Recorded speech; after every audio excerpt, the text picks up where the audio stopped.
महाशिवरात्री उत्सवानिमित्त पर्यटन क्षेत्र बलदगावान येथे पहाटे 4 वाजता महापूजा आयोजित केली होती। तसेच महापूजेनंतर आरती व खिचडी वाटपाचा कार्यक्रम श्री संगमेश्वर महादेव मंदिर देवस्थान तर्फे करण्यात आला होता। तसेच मुसळे बंधू यांच्याकडून 400 लिटर दुधाचा प्रसाद म्हणून वाटप करण्यात आला होता।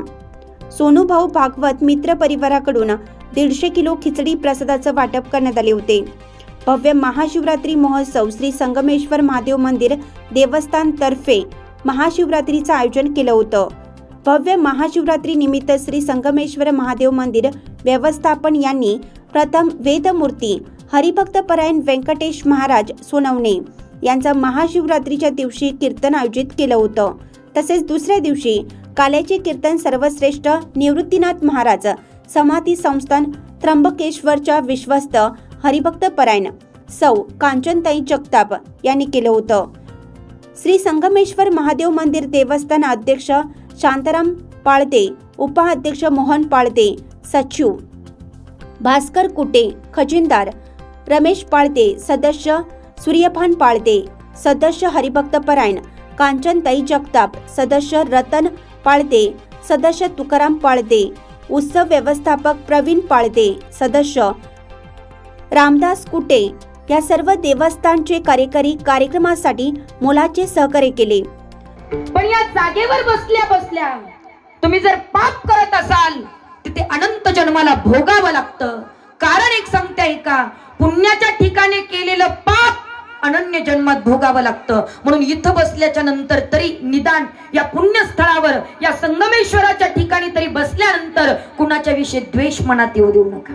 मन संकल्पाची पापे न जाती तीर्थाची या पापे, न जाती तीर्थाची या पापे, न जाती तीर्थाची या पापे, मन संकल्पाची पापे न जाती तीर्थाची या पापे, न जाती तीर्थाची या पापे, न जाती तीर्थाची या पापे। मन संकल्पाची पापे न जाती तीर्थाची या बापे। तुमचं मन जरी तो पाप करत असेल ना या पुण्य ठिकाणी तर तुम्ही किती तीर्थ स्नान केलं तरी ते पाप पिटत नाही दादा। कदाचित तिथं आलात आणि तुमच्या मनामध्ये जर वाईट विचार आला आणि किती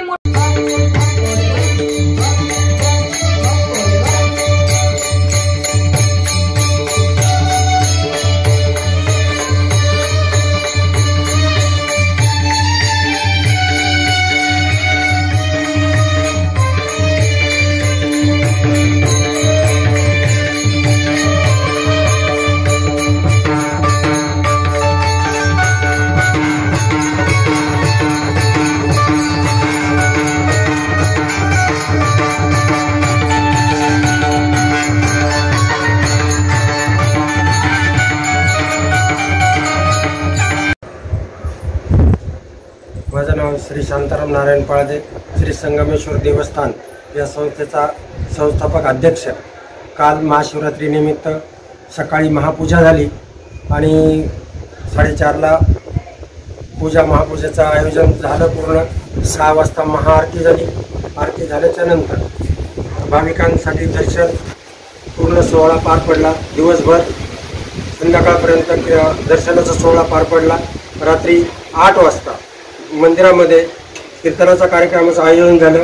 त्यानंतर मंदिरामध्ये कीर्तन 2 तासाचं कीर्तन झालं आणि आज तारखेला शनिवार आणि 9/3/2024 आजच्या तारखेला महाप्रसाद भंडाराचं आयोजन झालं।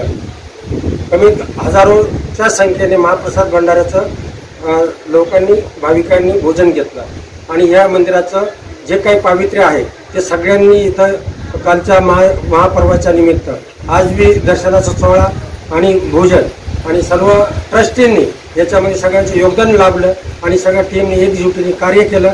हे कार्य आज संध्याकाळी 5 वाजेपर्यंत संपूर्णपणे पार पडलं आणि सगळ्या भाविकांचे देणगीदारांचे ट्रस्टच्या वतीने मी पूर्णपणे आमची टीम सगळ्यांचं मनापासून ऋणी राहू आणि त्या पद्धतीने दरवर्षी सालाबादप्रमाणे त्यांनी सहकार्य करावं ही अशी प्रार्थना प्रभूचरणी आम्ही करतो। अहो डॉक्टर साहेब, दृष्टीदोष झालाय। काय दृष्टीदोष झालाय? मला एका व्यक्तीच्या 2 व्यक्ती दिसतात, एका वस्तूच्या 2 वस्तू दिसतात। दृष्टीदोष झालाय। डॉक्टर साहेब, आता तुम्ही खुर्चीवर किती जण बसलेत? म्हणजे मी एकटाच बसलेलो आहे. मग तुम्ही एकटेच आहात ना? पण मला आता तुम्ही दोघं जण दिसतायत, म्हणजे मला एका वस्तूच्या दोन व्यक्ती वस्तू दिसतायत. मला दृष्टीदोष झालाय. डॉक्टर म्हटला, बाबा, अरे दादा, तुला दृष्टीदोष झालाय म्हणून तू ट्रीटमेंट घेण्याकरिता माझ्याकडे आलाय. तुला एका व्यक्तीच्या दोन व्यक्ती दिसतायत म्हणून दृष्टीदोष झाला, माझ्याकडे ट्रीटमेंट घेण्याकरिता आला. मान्य आहे, पण ट्रीटमेंट घेण्याकरता तुम्ही चौघ जण कशा करिता आला? आंधळ्याशी जनव घेची आंधळे. एक मिनिट. वृत्त संकलन विभाग KVR न्यूज नाशिक.